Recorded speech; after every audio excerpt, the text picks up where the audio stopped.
How are you? I'm doing great. How are you? Good. I'm looking forward to being scared.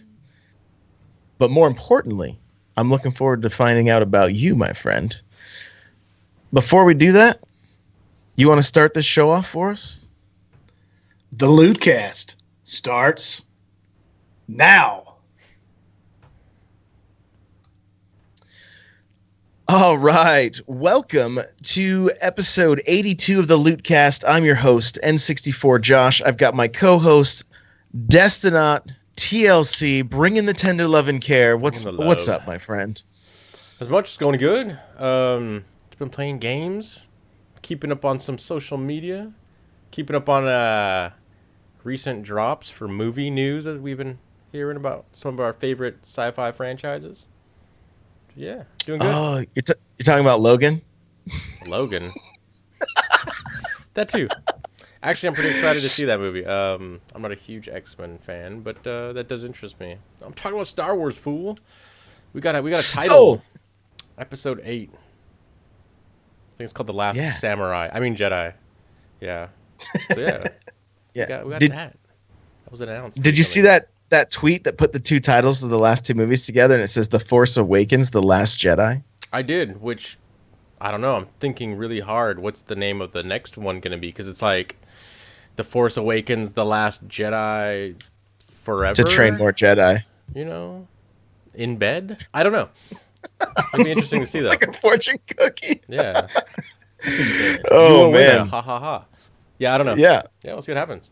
But yeah, all right. Excited for that. But yeah, just yeah. Gaming, cool. Gaming. Yeah. Well, we got a very special guest with us tonight. But before we get into everything, we got to do our quick little message from our sponsors. So if you guys would like to get yourself a free audiobook from Audible, go to audibletrial.com/thelootcast, and there you can pick yourselves up a free audiobook of your choice. And if you're into Star Wars, there's some good ones. I just had somebody recommend, what was the name of it? Was it I don't know. My mind. It was last night in the Star Wars stream. Somebody said, "Did you read this one?" And my mind literally just went blank. But like Bloodline, Aftermath. There's so many good Star Wars books. Catalyst. There's even a Battlefront book that wasn't too bad. So you check that out. That's it's audibletrial.com/thelootcast. And also, guys, on our Patreon right now, we got a little contest going for all of our patrons. So whether you sign up for $1 or $10, whatever, first $1 or more gets you an extra podcast each month, which I know we keep teasing, but like this week, you guys are going to find out some of the new stuff on our Patreon page. So be on the lookout for that. And also, Young Khan, the guy that drew my avatar for Twitter, that drew Destinot's avatar for Twitter, that drew Destiny Reset podcast, he's offered up his services to say, hey, the guy that drew patrons, or all of your patrons are entered to win a chance to have your avatar drawn by him. So pretty cool stuff. That's nice. Patreon.com/thelootcast. Again, $1 or more gets you entered. It also gets you an extra podcast, and we got some more in store for that later. So enough of that. Damn it to hell. Yes, TurboGrafx 16. Yeah. Hey, Shell, what's going on? Just another wonderful night in the damnation, man. All right, dude. That's cool, man. So we typically just start the show by finding out like what games you've been playing over the last week. So what games you've been playing? This week, we've made a return back to Destiny because I've been leveling up in Xbox. The community, the damnation, bought us an Xbox 3 weeks ago. Awesome. And nice. and a year of Live and Destiny and the Halo Master Chief Collection. So we've dove back into Destiny. Before that, I was doing kind of 50-50 Destiny and Borderlands. Jumped into that a few weeks before I found out about The Hunt, and we just had a really good time with that. So, but this week we've been doing Destiny. Just been leveling up and switching back and forth between PlayStation and Xbox, helping people like always. Cool. Nice, man. That's Nice. pretty awesome, I think, for Borderlands to be doing that. Like, a lot of times we see games that come out and they come and go, and sometimes like Call of Duty, they're meant to come and go. They got a new one every year, but to have like an activity that everyone can just jump back into, like once a year or so, and just kind of revisit, I think that's really cool to like keep something like that going. Otherwise, it's a product that will like die usually after 6 to 8 months. Yeah, and I think Borderlands 2 is 4 years old now, maybe. I slept on I played the original on PS3, and I slept on Borderlands 2 because I was playing the BioShock series, I believe. Okay. And I'm really sad about that now. I wish I had played it from the beginning because I feel like I missed a lot of good times. But we've had a blast with it. The dialogue in the game is just absolutely hysterical. Oh, yeah. So we dove in, did my first blind playthrough, and everybody was I was expecting the this guy, look at this noob, but everybody was really accepting, and the newcomers that came in and followed and enjoyed the channel were all very supportive and not too backseat gamey. So we had a really good time with it. I'm probably going to be diving back into that sometime this week actually and finish up some stuff. Cool.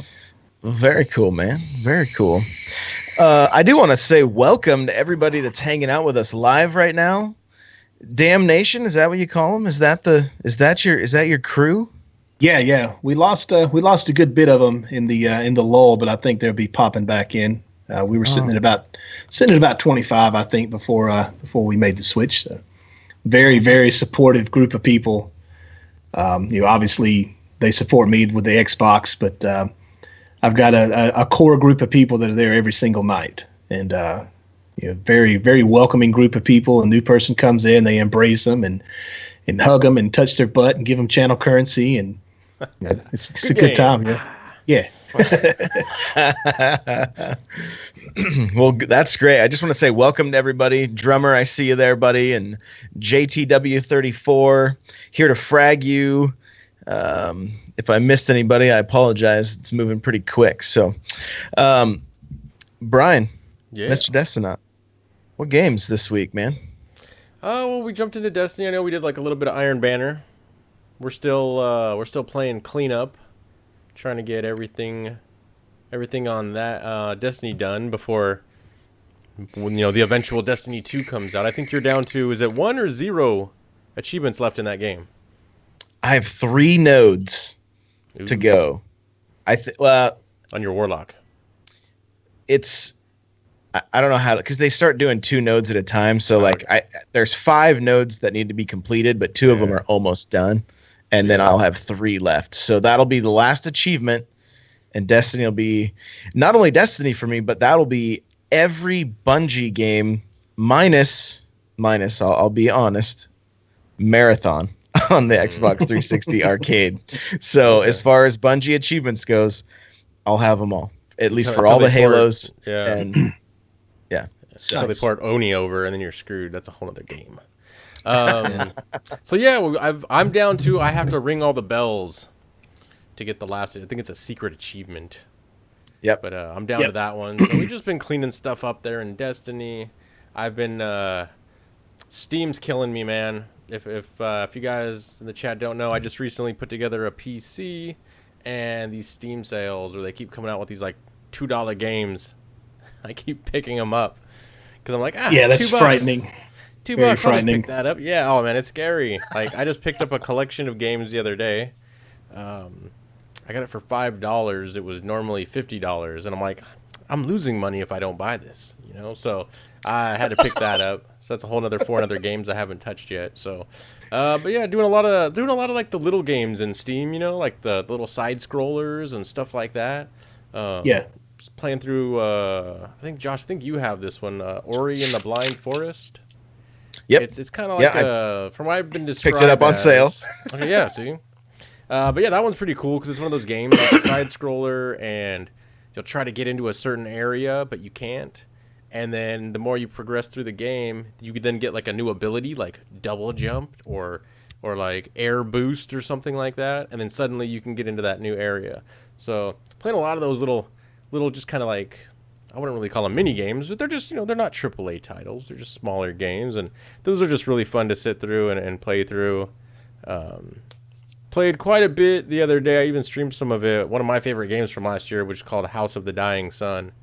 It's a first-person space simulator, and you got a spaceship, and you're kind of you do like mini missions almost. Each mission only lasts like 2 minutes, but your ability to get through that mission and actually complete the objective, that's kind of the challenge, because sometimes you're like, man, this mission's only 2 minutes long, but basically it's like destroy the enemy cruiser, and if you don't go directly for that thing and position your wingmen and your battle cruisers correctly, that thing will like warp out of there. So it's like, it's not long, but like, just the challenge of, can I do this in a timely manner?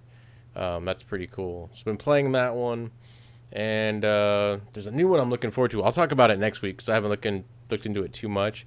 But there's a developer. They threw Is this the one you tweeted? Yeah, dude. They tweeted out this screenshot of like this first-person space shooter, and of course it's like a GIF, whatever you call them, and it's like just long enough for the guy flying the ship to kind of like take out another spaceship, and then of course he flies through the blast, and you're like, oh, this looks amazing on this tiny little Twitch GIF, but who knows what it's gonna look like when we actually see it in all its 4K glory, which I'm sure it'll eventually come to. But yeah, dude. So I'll have more information on that one because they do have a current game out on Steam. We'll have to talk about that next week. But yeah, playing a lot of games. Yeah, dude, I saw that tweet and I was like, what is this? He's going to make me build a computer. I know he's going to. Why does he do this? That's another thing. Well, I'll talk about it at the end on our outro. But yeah, you might have to get a PC one day. You'll be the last guy to do it, but maybe one day you'll do it.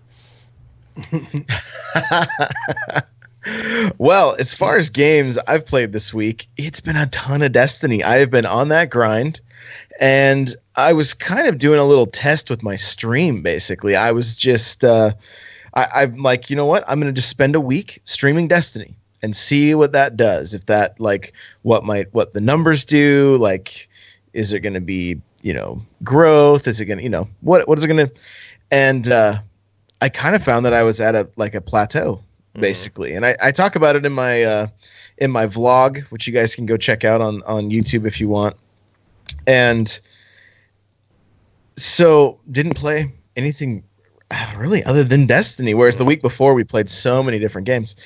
So last night, beginning of a new week, we got the news about Star Wars, the Last Jedi. And I'm like, you know what? Let's play Star Wars games. And I threw up a quick poll, and The Force Unleashed is what got the most votes. And Destiny almost had more votes, but not quite. Destiny and Battlefront were actually tied. And so we played The Force Unleashed for a while. And got your fill of Sam Witwer for the day? Yeah, it's so fun. Like, the controls are pretty a little iffy, but I mean, when you can pull off something really cool like a force choke, then like throw the guy across the room, it's pretty cool. Yeah. Pretty fun. And we were getting some good laughs watching me try to do some of the platforming in that game, because it was like, oh, he just decided not to double jump there. So that was fun. But yeah, there were a lot of laughs, just saying. Thank you, good sir. So from that, we moved on to Battlefront for a little while, and which just looks gorgeous. That game's so pretty. Did a little bit of the heroes battle, and then we went into Scarif and did some of the stuff there, and it's a blast. From there, we popped in Halo. I popped in Halo 5 for a few rounds, and man, am I rusty. Like, yeah, well, it was kind of just Henny, who's hanging out with us tonight in chat, he was playing Halo 5 at the time. And so I'm like, hey, you're playing right now? He's like, yeah. I'm like, well, hey, let's do it. So ended up streaming an hour longer than I anticipated, but it was good. So, all in all, I did play, you know what I did play? Quite a bit of, actually. I couldn't stream it. I mean, I could have, but just kind of hanging out with a fam with the football games on that we didn't care that much about, I played the Super Mario 3D Maker.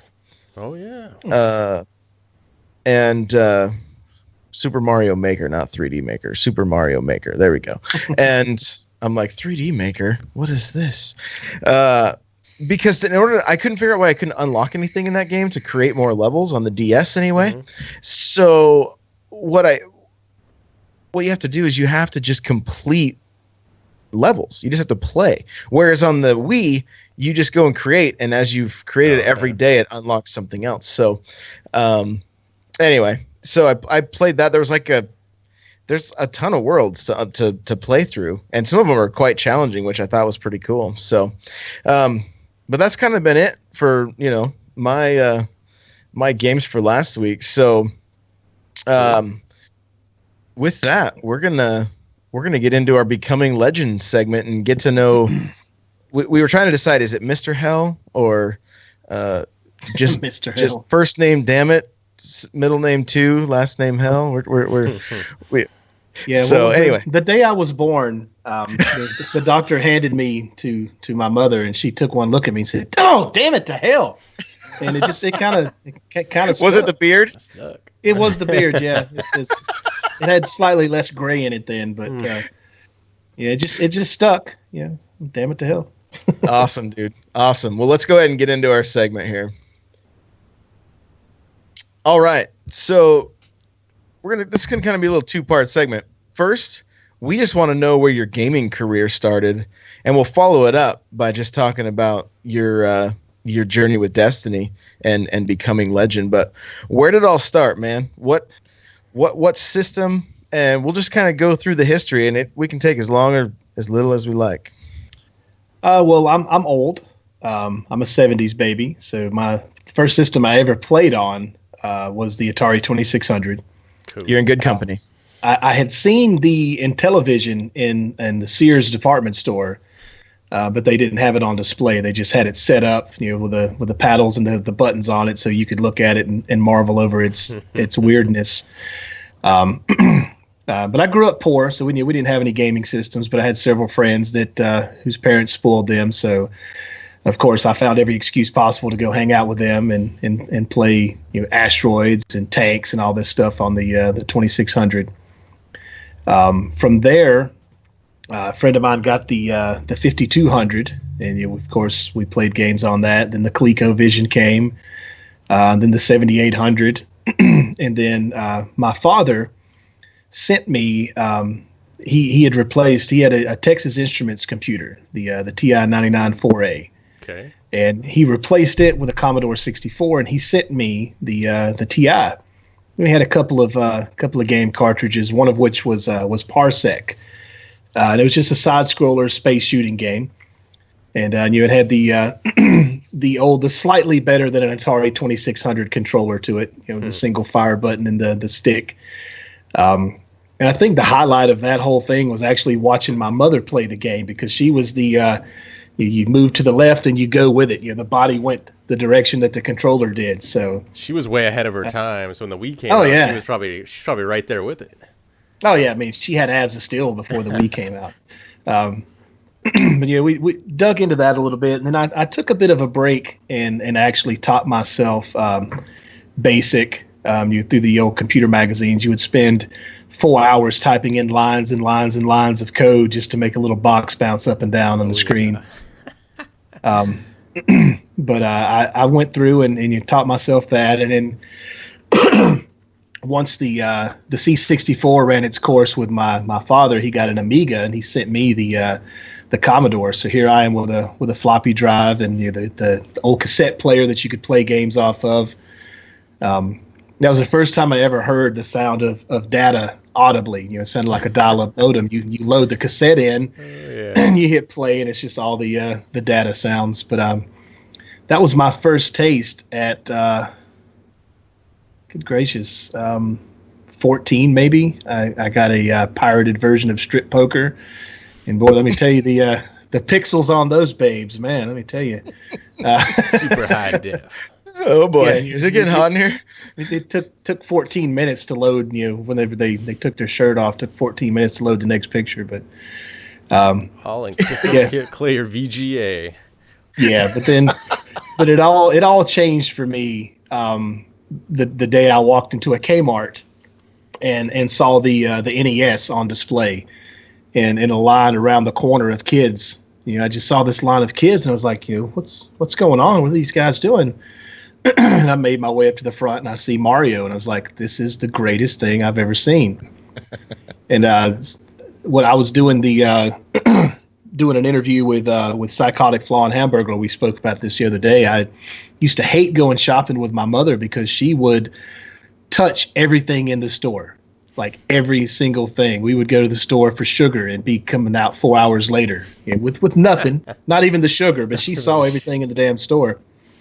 But from that point on, I was like, Mom, don't you need to go to the store? We need to buy something. Hey. I'm sure. Don't you need some makeup or?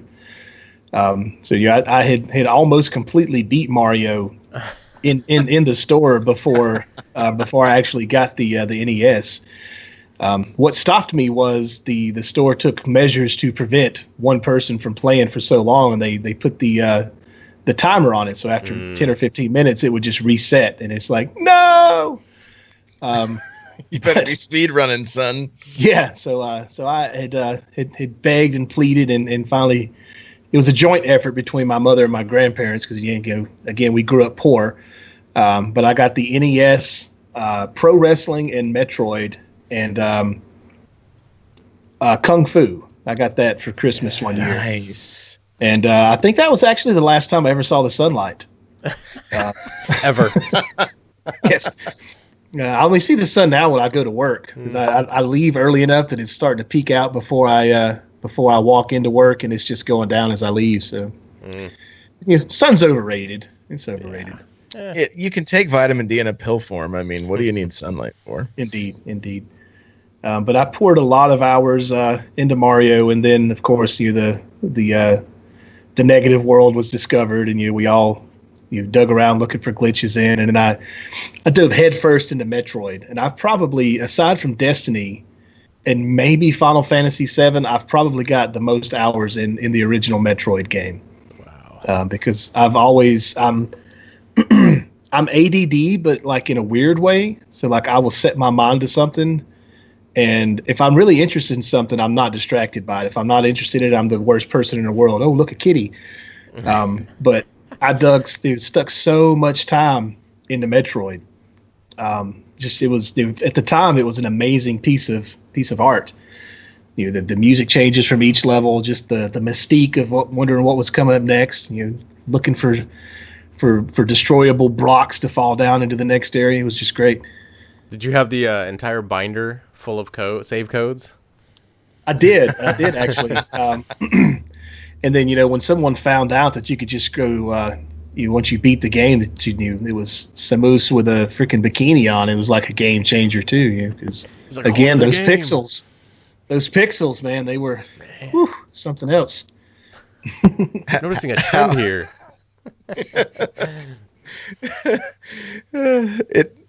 Well, let's just keep on going here. So, how old were you at this time?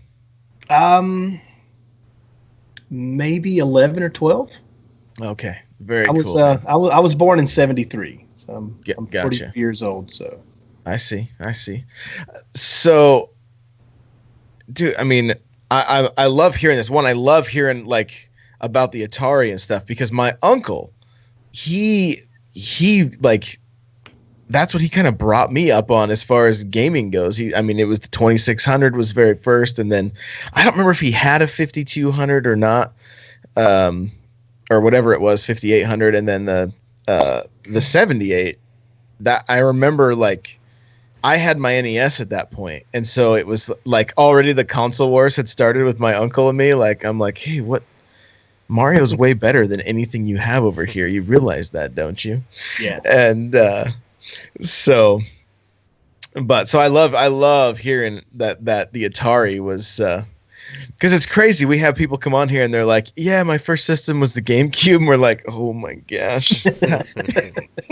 Well, I remember the first time I ever saw a ColecoVision and saw Pac-Man and Donkey Kong look like they did in the arcade.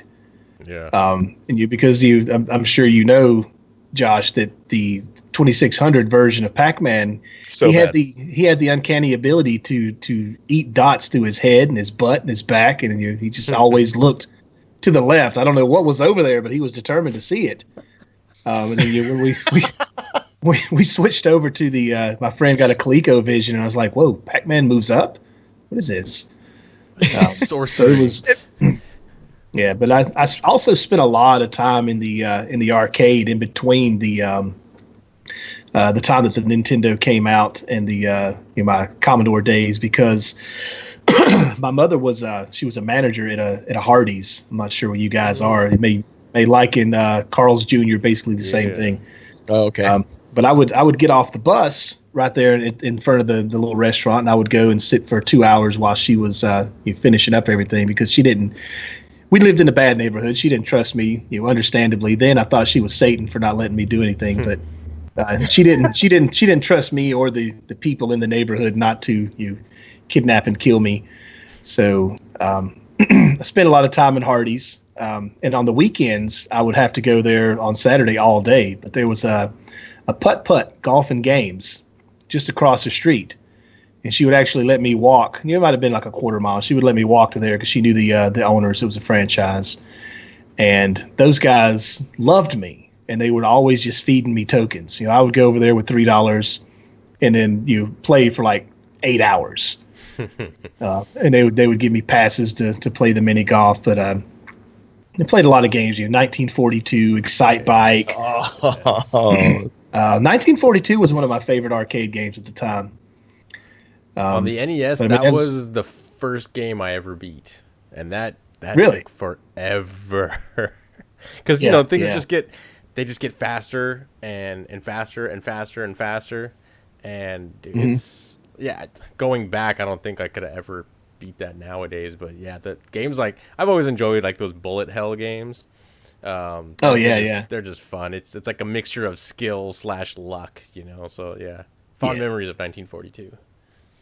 It just seemed like every other week there was an amazing new breakthrough in arcade gaming technology, and I was there while they wheeled it off the truck with their hand trucks. I was like, oh my God, Outrun! It's got a steering wheel on it. This is the future. Yeah. It's funny. Spent a lot of time in pole position as well.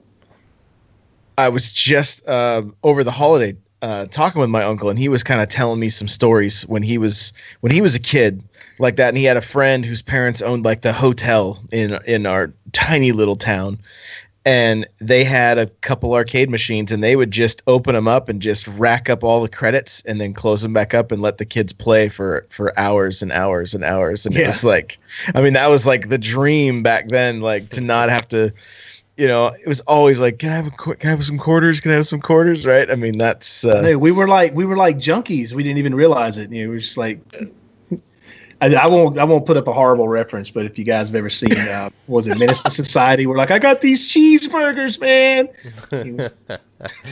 Oh yeah. Just put the quarters right in my veins. So, right. So where'd it go from there, man? You had the NES. Did you go Super Nintendo? Did you end up going Sega? I stayed true to Nintendo for a long time. I got the SNES. Excuse me. Played that for a long time, and then God, what was after that? The 64. 64. Yeah, the 64. Yeah, I got the 64, and then I had heard about the ability to mod the original PlayStation 1. Mm-hmm. So that's kind of what pushed me over the edge there. I was like, yeah, all right, I'll fork out the money. By this time, I'm an adult. So I got the PS1 and absolutely ruined it with a soldering iron. Oh man! I actually have a bit of an electronics background, so I was not new to soldering. So I was doing the final point, and my cat ran in for whatever reason and felt like that she needed to attack my leg, and I jumped and I splattered solder, and it went across like 4 points in the circuit, and I immediately solder wicked it up, but it was just beyond repair. So I went a few weeks later. I was young and had disposable income at the time, so I bought another PS1, and of course, you spent a lot of time on Final Fantasy VII. That was I think the first game that actually gave me any kind of feels. Whenever Cloud's love interest, what was her name, Eris? Spoiler. Whenever she, I'm sorry. Yeah, if you don't know about that, then by now. But yeah, that was that was that's the first game I think that gave me feels, and I was like, oh my god, it's death in a game. What is this?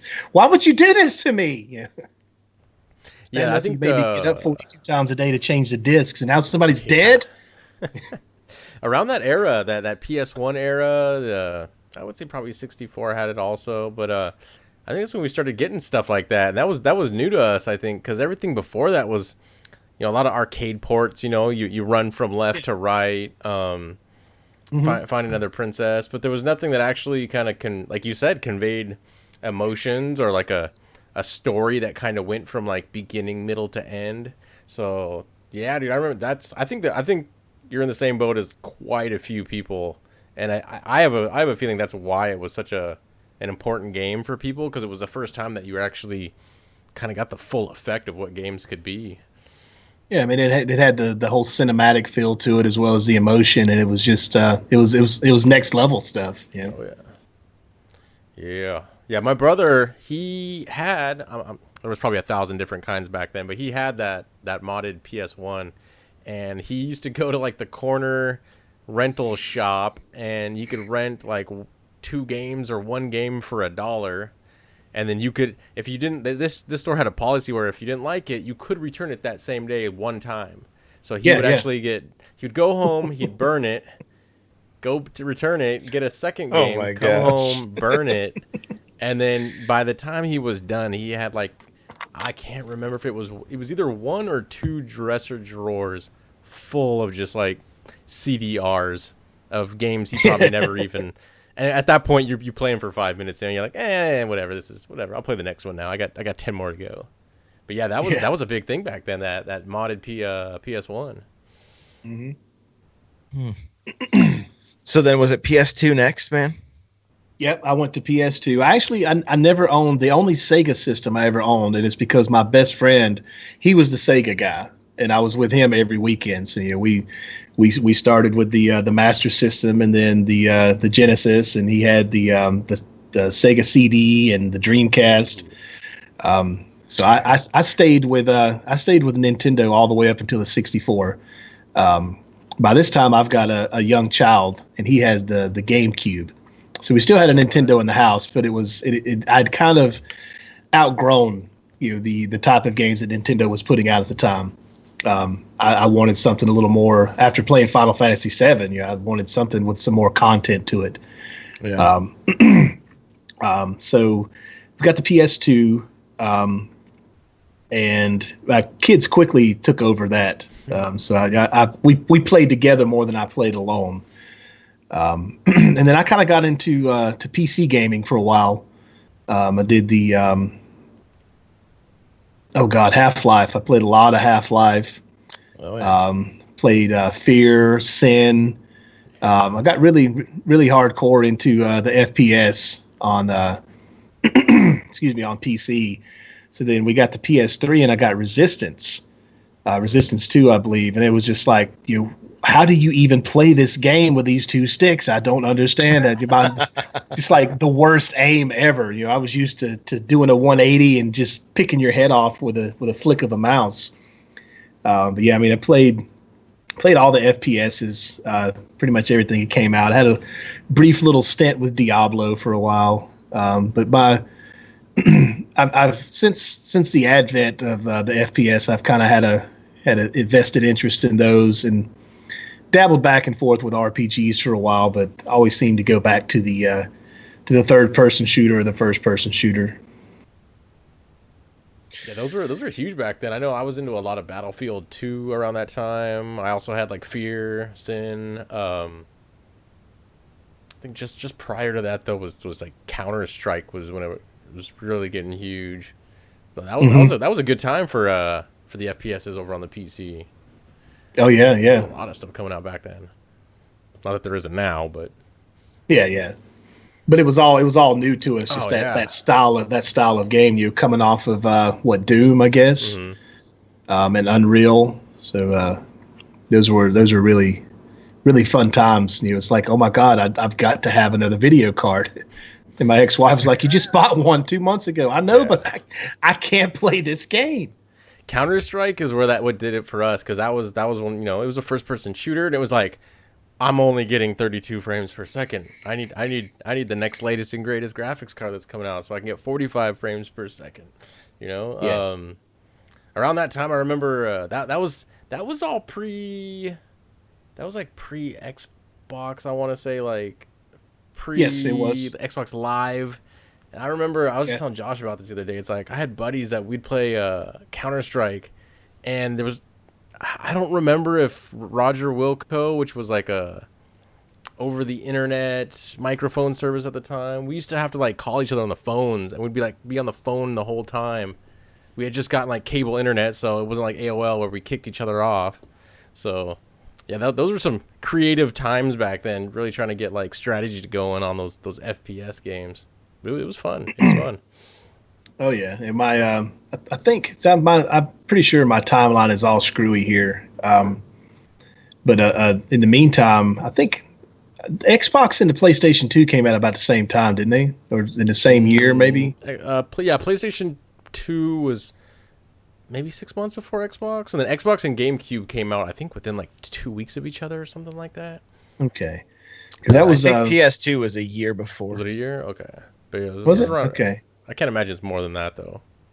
So I had I had a friend that got the original Xbox and of course got Halo. Mm-hmm. And I spent a little bit of time, whenever he would let me touch his controller playing that game. So so when we got the Xbox a few weeks ago, I actually picked up the Master Chief Collection because it was something that I always wanted to play. And I'm just amazed at the amount of people that are like, "Oh my God, you've never played Halo." Yeah. Like, what?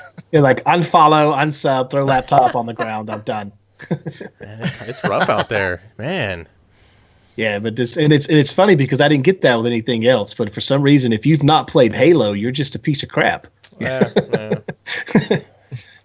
And then once you play it, they will tell you that as well. Oh yeah, you're still a piece of crap. Yeah. I get told that I've never completed. I've watched, but I've never even completed or even played more than 15 minutes of Final Fantasy VII. It was a glorious game. I watched my brother play all the way through it, but I don't know. I tried playing it myself for 10 minutes and it just didn't grab me. This was, of course, years later, and I don't know. It didn't grab me the way I think some other games did. But yeah, so I'm on that front with you, kind of there. I'm not a real gamer. I've never even touched Final Fantasy VII, so Jeez. I don't think I've touched any Final Fantasy other than like the NES, maybe the Super NES. And I remember I had a demo disc.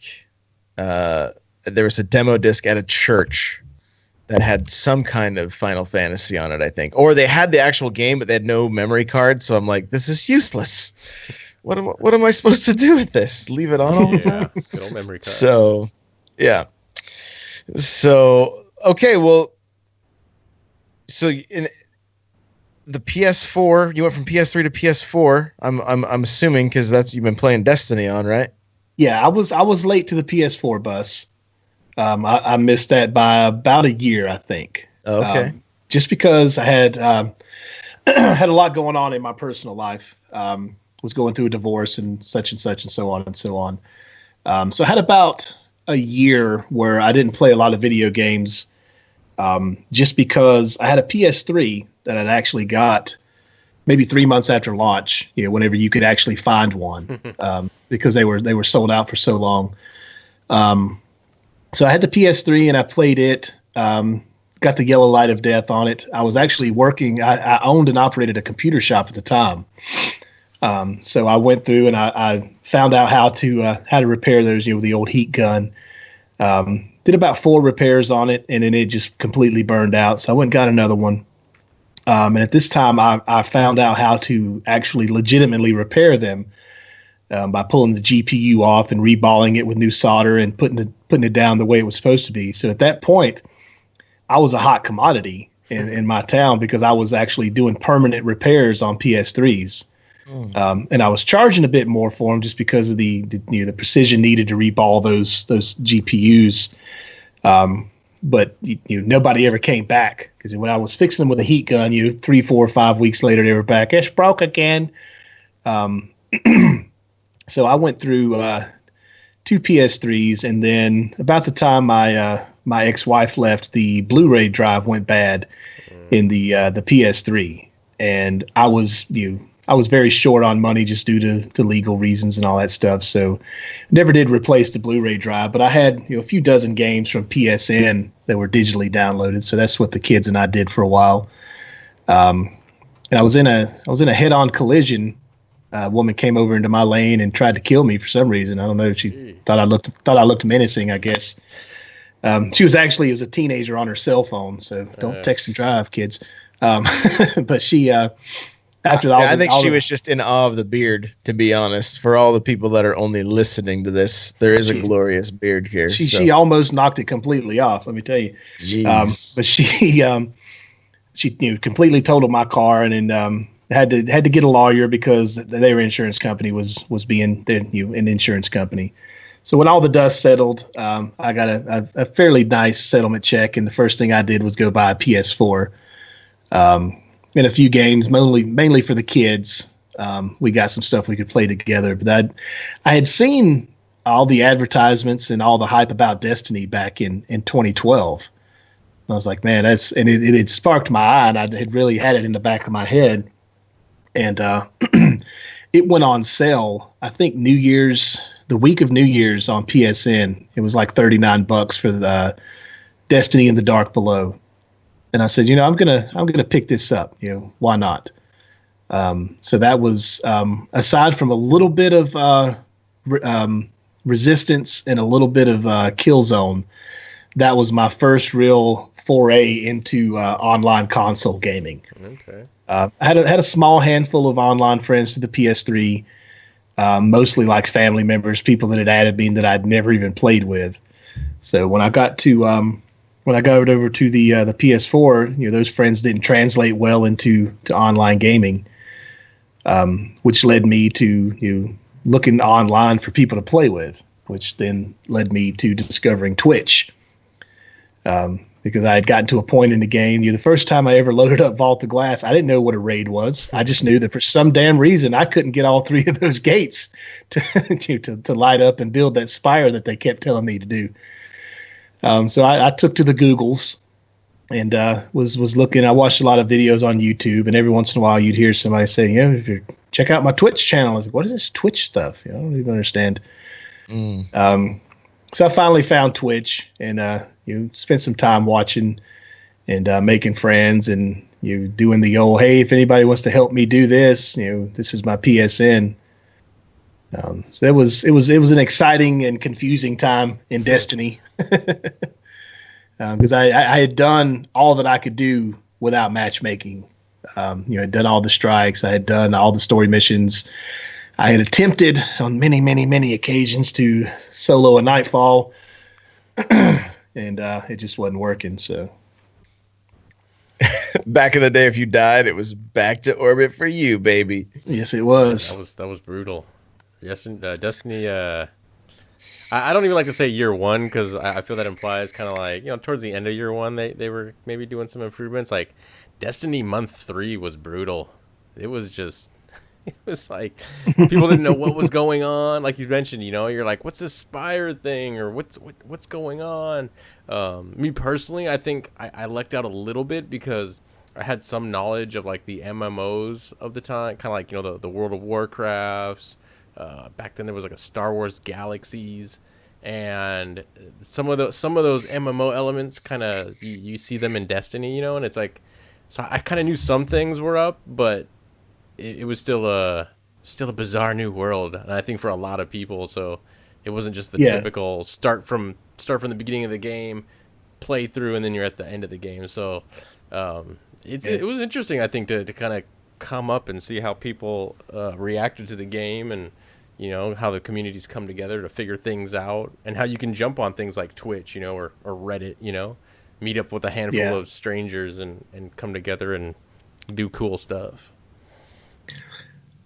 Yeah, that was the thing. I remember the first time that I actually loaded into a patrol on Earth and saw other people walking around, and I was like, "Yo, this is something." Because I never played any of the like you were talking about the MMOs where it was commonplace to just see people wandering around the game world. So I was like, "Are you playing with? Are we together, or are you doing what's going on here?" Can you see me?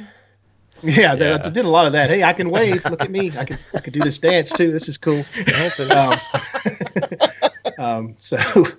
spent a lot of time doing that. And I imagine, in hindsight, had I looked at the player card where it said, fire team, up to 6 people, that maybe, Vault of Glass might have made a little bit more sense. Like, okay, you can't do this, dummy. You don't have enough people with you.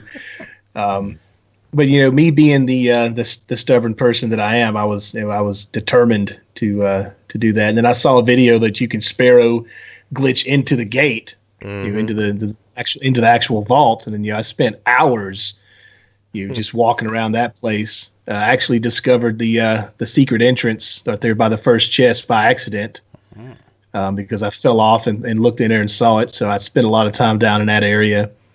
And then made my way to the Templar, and it was all death and destruction from there. But I actually didn't do my first Vault of Glass until after I had completed Crota multiple times, because Crota was the new thing. I again started playing, I think 3 months after the game had released, and probably 6 or 7 months after the alpha and beta. So there's a lot of people that were like, "This guy, who are you?" So. Did several Crotas, and then finally got a group that was willing to go through a vault, and that was just the most mesmerizing and full of mystique thing I'd ever done in a game, because the vault was just they're running ahead, and I'm like, "Oh, hang on, what's over in this corner? There's nothing over there. We've been there. Don't worry about it." Well, what's this guy? Hang on, he's staring at me. Why did we all die? What's going on? So that was a fun time, and just the whole length of Vault as a whole, just made it feel like a huge accomplishment whenever Atheon finally walks out. It's like, holy crap, we got to fight him. Oh yeah, that I remember. I was kind of the same boat as you. I had done Crota before doing Vault of Glass, and by the time I jumped into Crota, people were probably cheesing it already, and it's like, oh no, here's the easy strategy. Let's just do this, do that.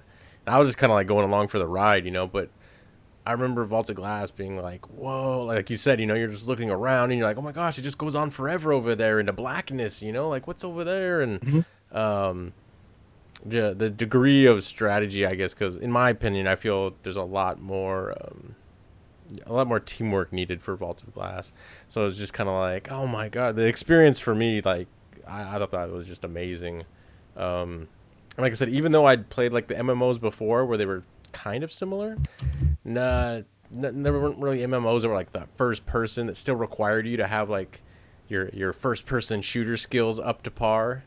So just the chaos going around, like just like the Templar, or something like that, and it was just like, dude, this is great. And then like you said, you get to Atheon, he's like, dude, he's the size of the screen, man, and like jumping in and out of dimensions. It's like, dude, this is amazing. Yeah, those were fun times indeed. Going blind in the vault was the worst. Like, I need cleanse. Okay, walk toward. Am I walking towards you? No, you gotta go. Oh, that was. Yeah. Stay away from the bright light. So, tell me about like getting involved with community then, because you were kind of late to the game. Like, how'd you start building your friends list, or did you get involved in a clan or that kind of thing? So the first friend that I made in Destiny, and he's since disappeared, and it kind of makes me sad. But I was in the tower one day, and I had actually just discovered that I could earn reputation towards the factions. So I was sitting there looking through the weapons and things, and I get a friend request. I think I was level 29 at the time. I get not a friend request. I got a message, and this guy's like, "Hey, do you need any help with anything?" And I kind of brushed it off. And I was like, this, I don't know, maybe he's going to figure out some way to steal my guns or something. I don't know what's going on. So I didn't reply. And I walked back over to the cryptarch, and it's this guy. When I get done, I turn around, he's just standing behind me, and he's waving and dancing and bouncing up and down. I didn't know what a tea bag was at the time, so he's just bouncing up and down. I was like, "What's going on with this guy?" So he sends me another message. He's like, "Hey, I don't have anything to do. If you need any help doing anything," and I was like, "So, I've been trying to do this Nightfall thing." So we jumped in, and my first Nightfall was the Archon Priest, and we didn't get through it because it was just the two of us. But we tried it for hours and hours, and he was an old guy like me. He didn't have but maybe 3 other friends either. So it was we kind of started hanging out from that point. But in the meantime, I'm discovering more and more about Twitch, and that there's an actual community in this game outside of the game.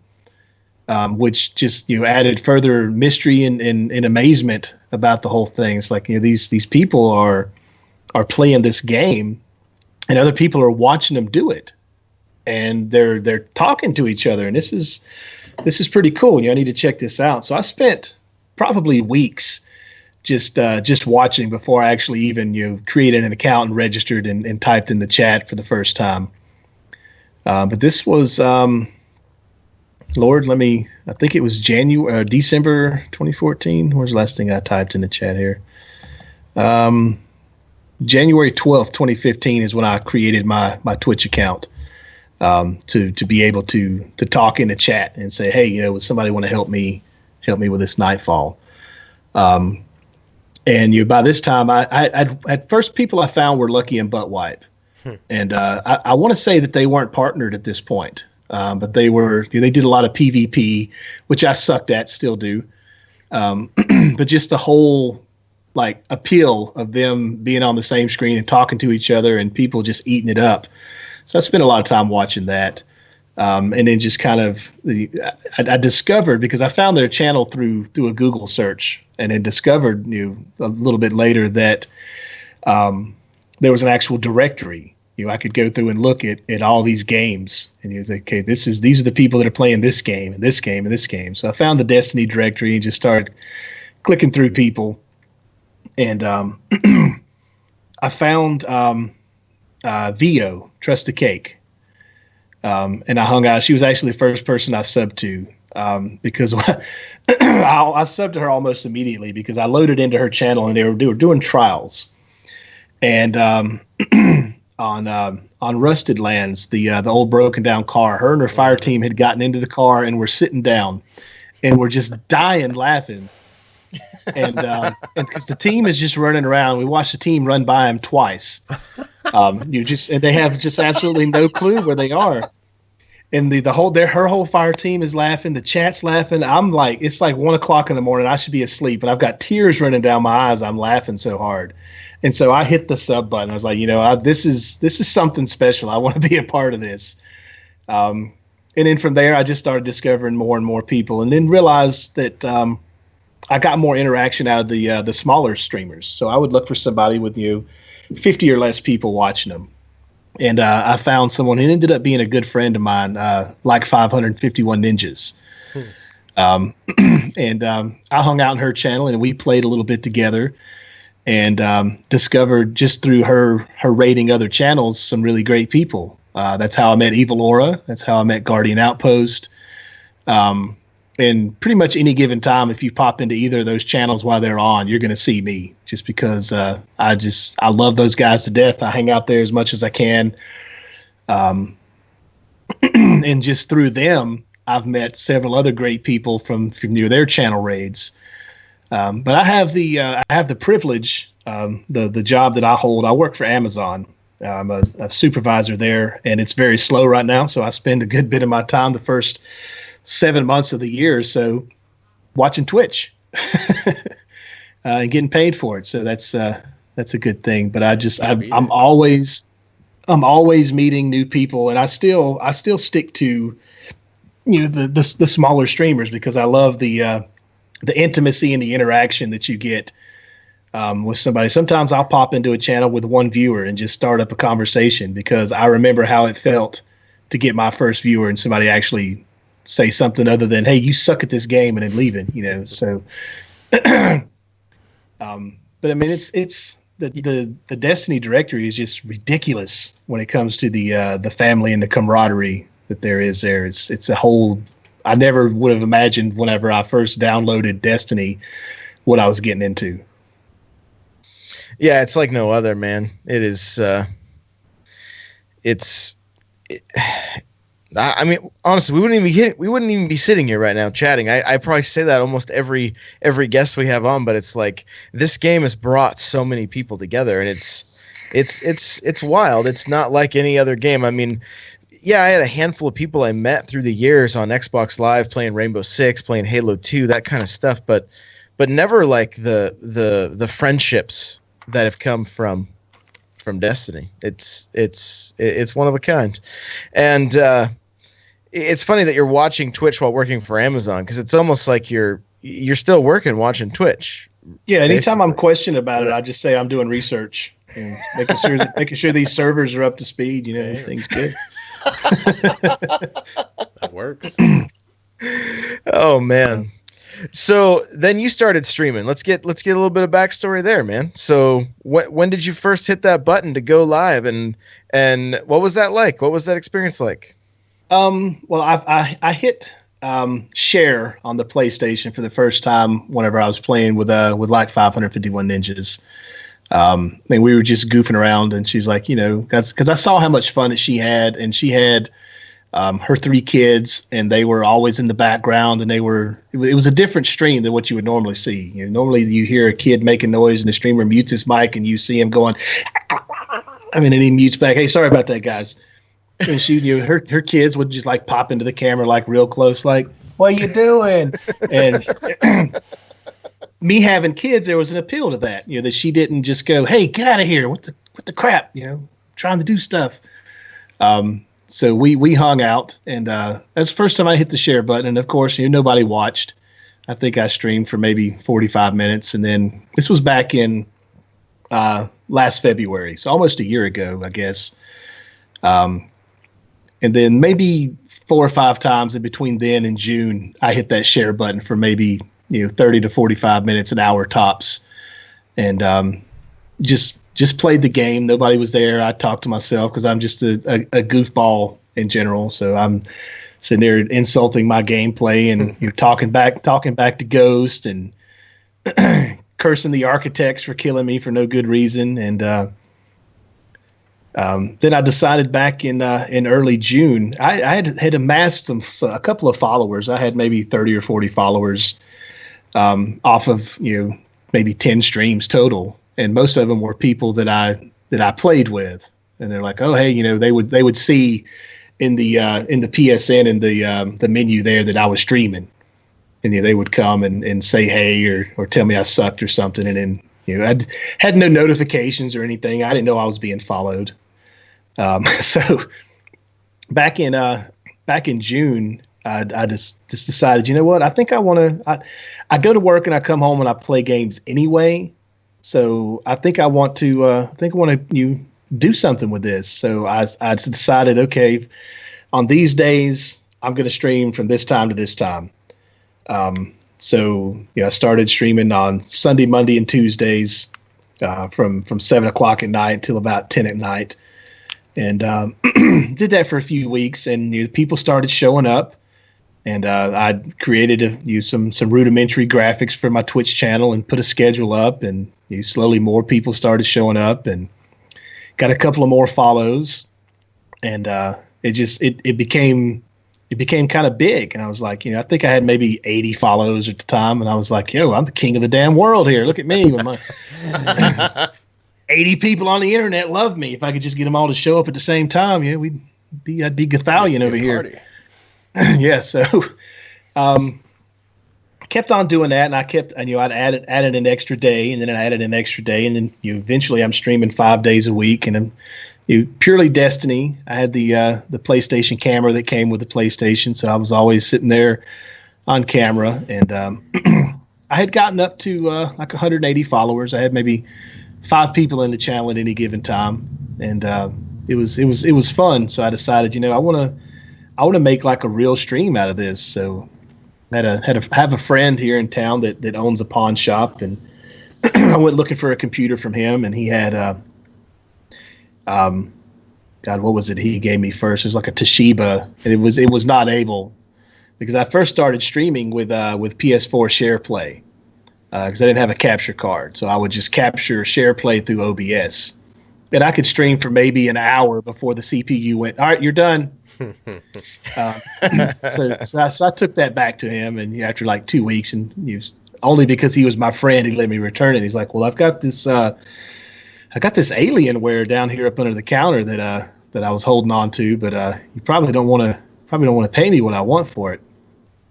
I was like, well, what is it? And he gave me the specs on it, and I was like, well, that sounds really nice, man. Let me look at it. And I was like, what do you want for it? And he's like, well, I'm trying to get 14 for it. And I was like, yeah, I put it back. And he's like, but I'll let you have it for $750, and you can give me payments. So your typical pawn shop broker there. What, hang on. This. So I gave him.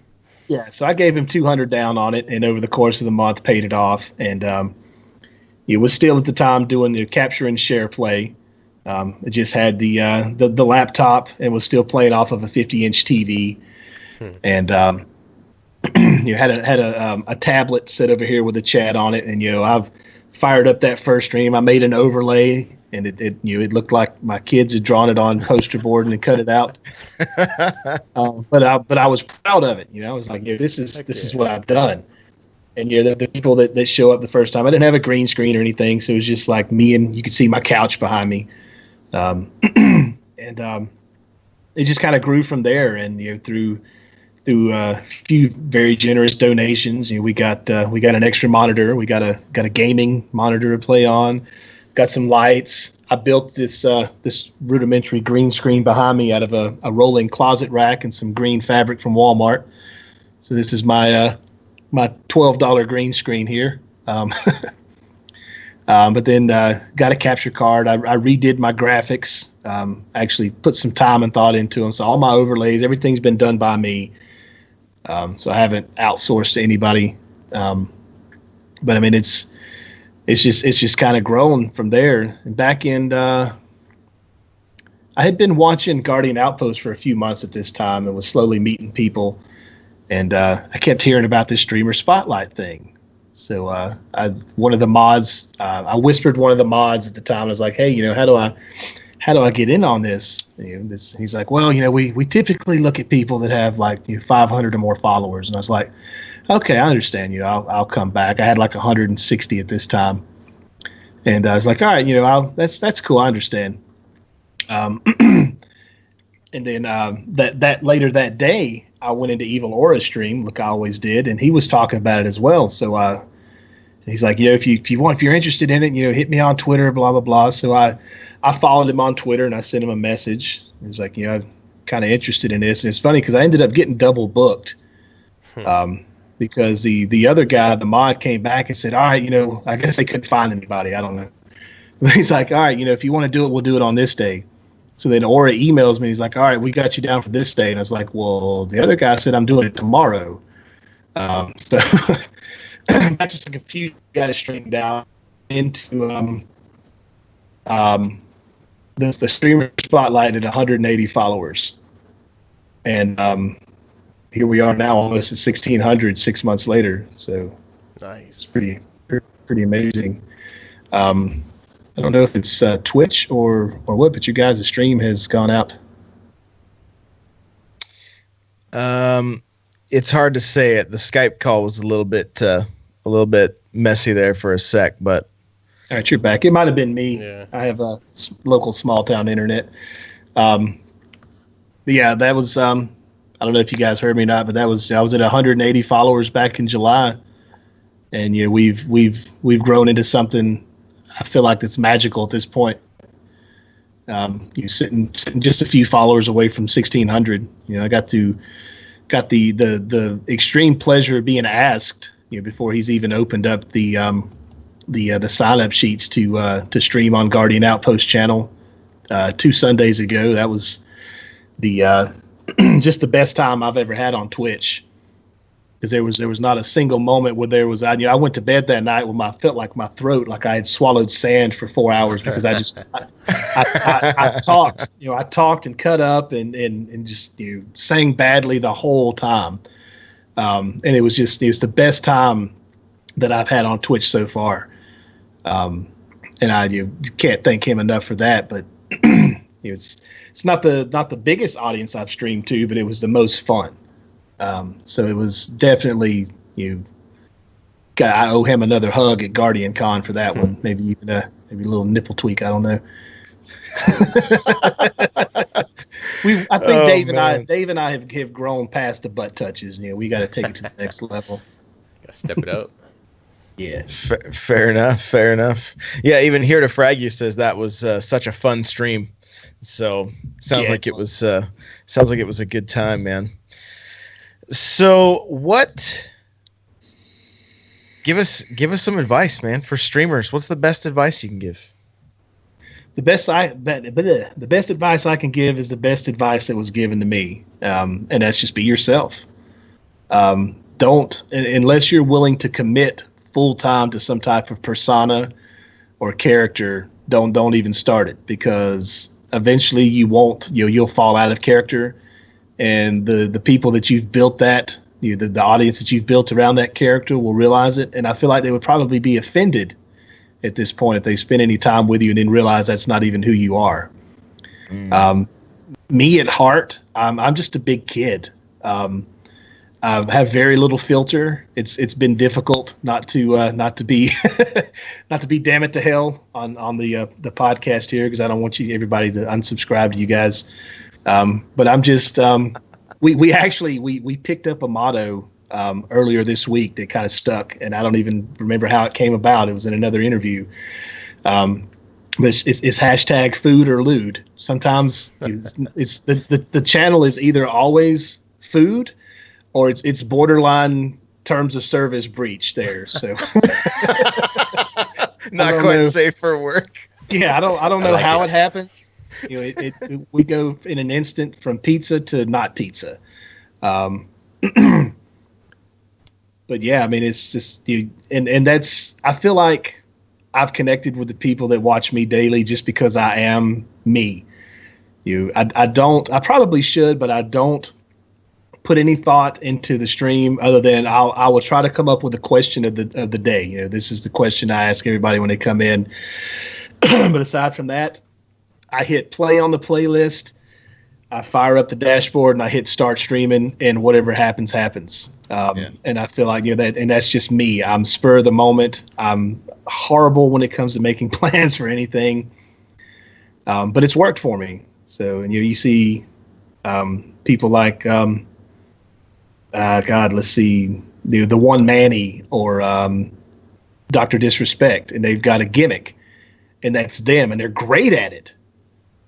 And I feel like if somebody showed up one day and Dr. Disrespect didn't have his mullet and his mustache comb out, people would be like, "What is this crap?" And everybody would leave. Yeah, but, that's what they've built that on, and I've built what I've got off of just an old overweight guy who loves pizza and playing video games. So yeah.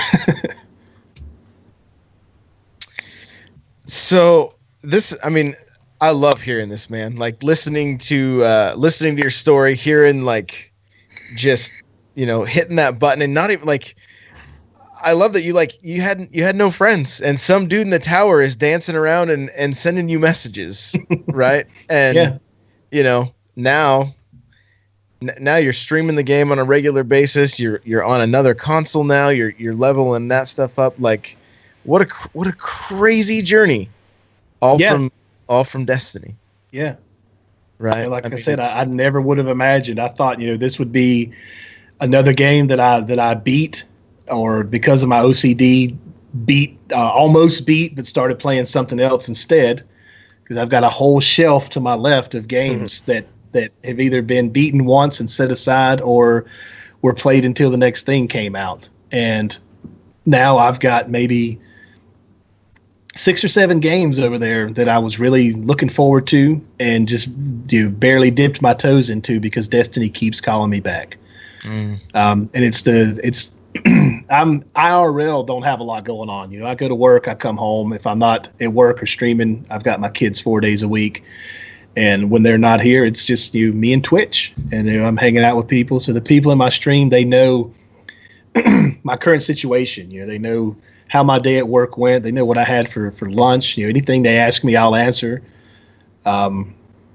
So we've got that level of friendship like you would have, if they were sitting right in front of me or we were sitting across from each other at a McDonald's. And that's what keeps me coming back. I find myself sitting at work going, I wonder what such and such is doing right now. And half these people I've never even, they stream to, I don't even know what they look like, but I'm sitting there going, whatever my mental picture of this person is based on their personality in the stream, I'm just like, I wonder what he's doing. I wonder if he did this yet, and we'll talk about stuff that's not just the game. So it's much bigger. And you go to any other game directory and you don't see that. It's if you go into a channel with 2,000 viewers, half of them are telling the guy he sucks, a quarter of them are telling him he needs to be doing this instead, and the other quarter aren't talking at all. And it's just not that, I don't know, super man. helpful. Yeah, I don't know. I'm just wondering how much different it would be if Bungie had actually built the game that they advertised, back in 2012 with all the things that everybody fusses about not being there. Because it's still to this day I can turn on the PlayStation any day of the week and say, okay, I have nothing to do in this game, but we always end up doing something.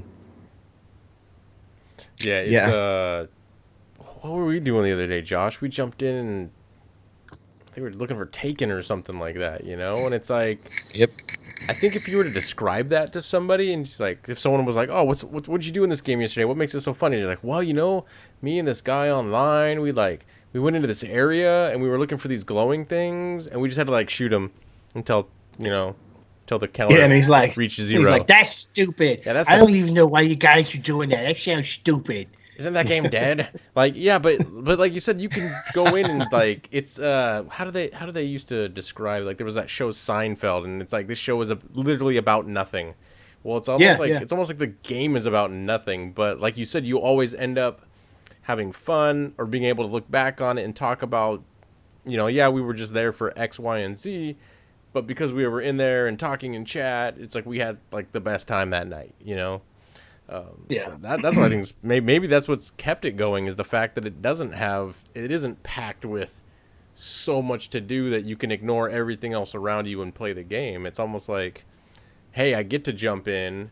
I know there's maybe not 100% content here, but hey, me and this other guy and this guy I met in chat, we're going to jump in and we're going to have a good time. And it works. It works. Yeah, it does. Well, where's all the places that people can find you, man?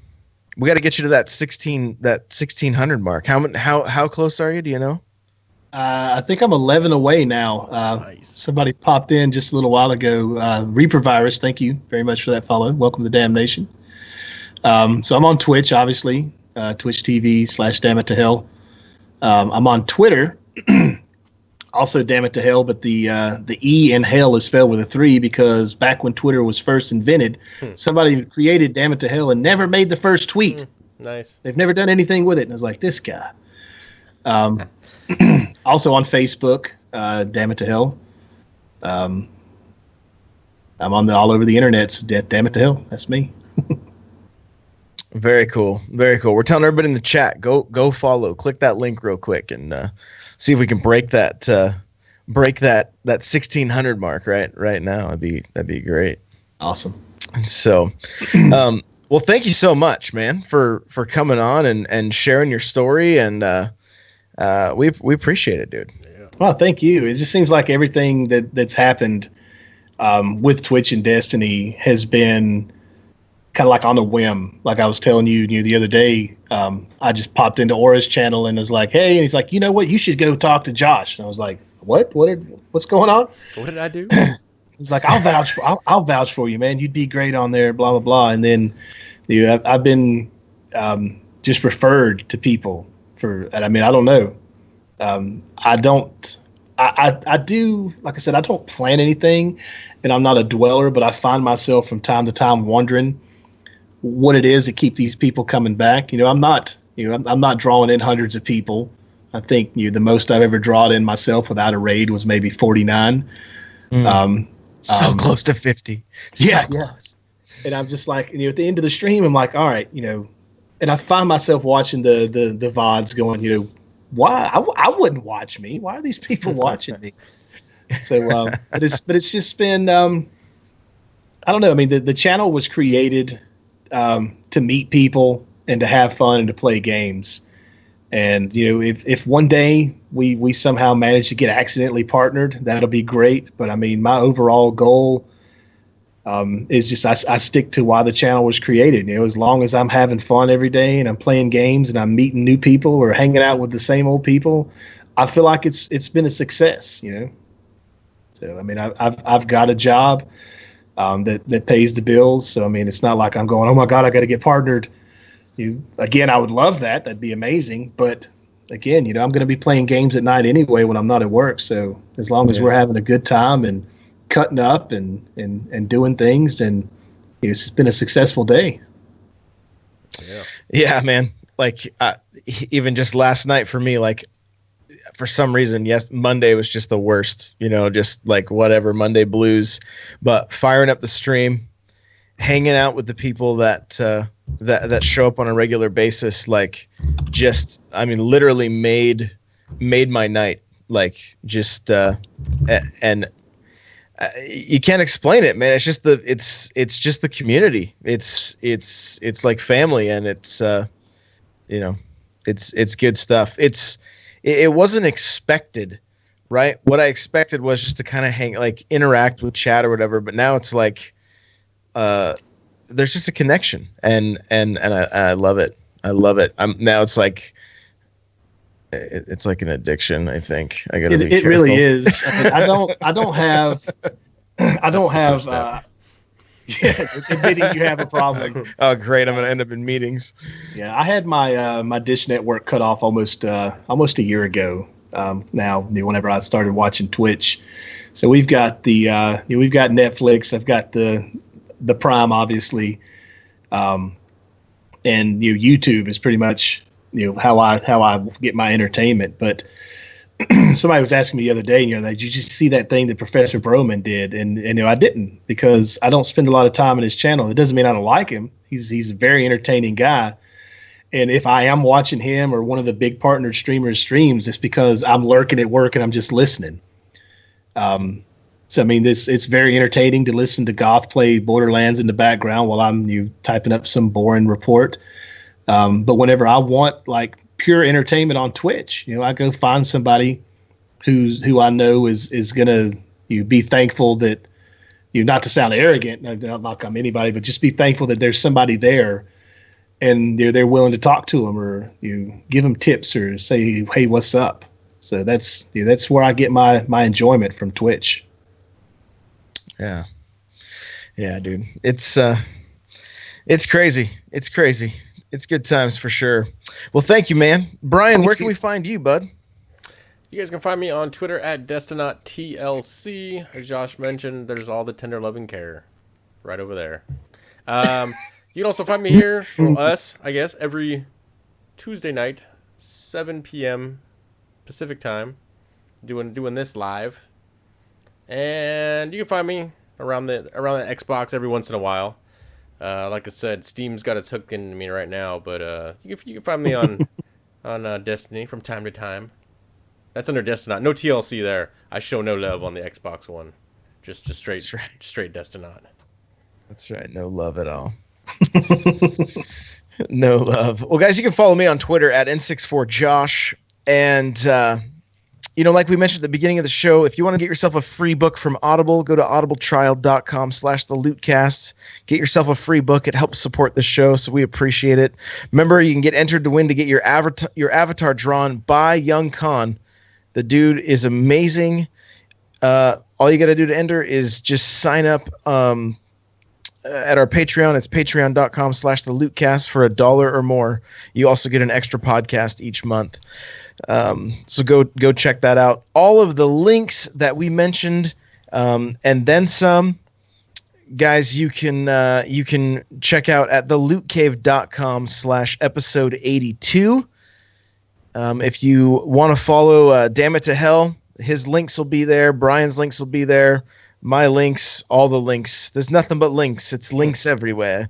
You gotta go click all the links. So, seriously, guys, thank you so much. Everybody in the chat, everybody that's clicked the follow button tonight. I'm sorry I didn't get to say welcome to the Cave of Wonders.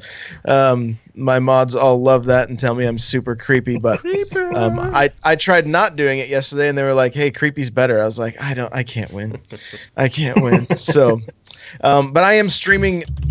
I'm on a streak right now. I've been streaming every day for the last I think I broke 2 weeks now, so I'm gonna stick with it and keep on going, and that's twitch.tv/thelootcave. So come hang out as often as you can, and everybody in chat, thank you so much again. One last thing, one favor.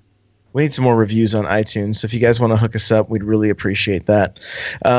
Following the stream, everybody that's in here right now, I got to edit this podcast real quick, and then I'm going to fire up Resident Evil 7. I don't do well with scary games, so yeah, bring some popcorn. I hear that game's even creepier than the Cave of Wonders.